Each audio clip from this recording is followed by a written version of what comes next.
In seventh heaven as you supersize and grow your business. Sharon Horne-Ellstrom here, and I have 7 little duckies here because it was my granddaughter's birthday yesterday, her first birthday, and she had a ducky theme party. So we have a plethora of rubber ducks left over from the party.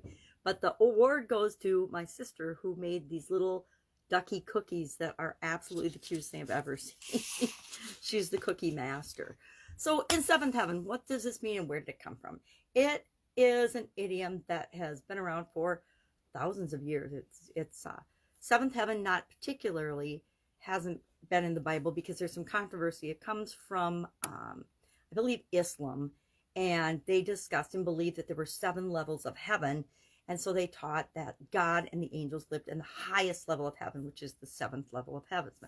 Now, other people, other religions believe that in the Bible says there's only 3 heavens, but 3 or 7 doesn't really matter. It's what you choose to believe.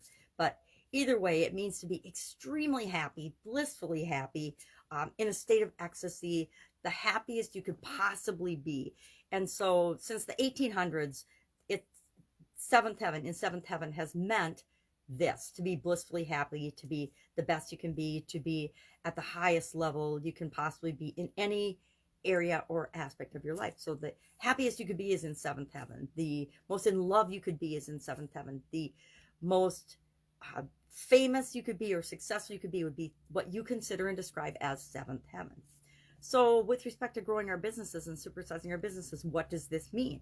Well, number one, what does your 7th heaven business look like? What does it look like to you? What's your vision for that? Because that's what you're striving to create. You need to know what that is, have a picture of that in your mind so you can communicate it to all the other people involved in creating and building and supersizing your business. Because none of us supersize and grow our businesses in a vacuum, right? We got to at least have customers. Even if you're a solopreneur, you at least have other people that you're interacting with, customers, and you're probably building a team and you're interacting with them. So your employees, your team members, your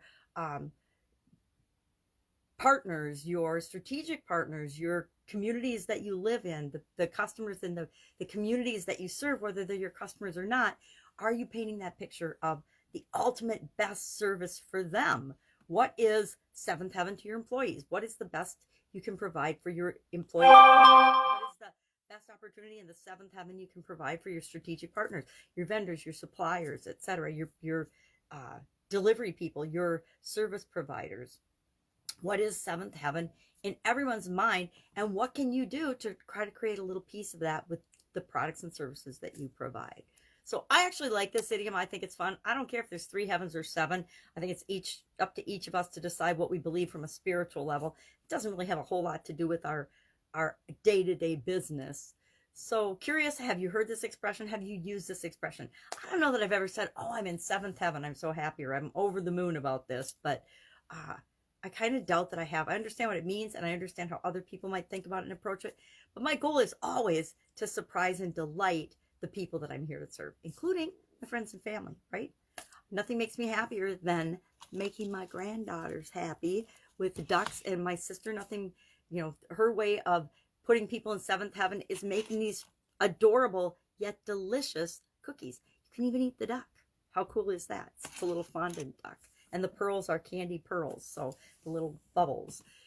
I love creative, fun people. I think it's amazing to see the things that people can create when they're doing something that they love. She loves making cookies. She makes a different theme for every party, every special occasion, based on the person that she's serving. She doesn't do it as a business. She does it out of love. And when we do things out of love, it shows.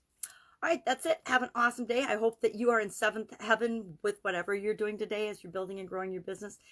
Any questions, hit me up. Otherwise, I'll be with you tomorrow with another interesting idiom, emotion related, for this month of February, to coincide with the segment that we're doing for the annual BU 365-day challenge. Do one thing every day that improves us. Have an awesome day. See you tomorrow.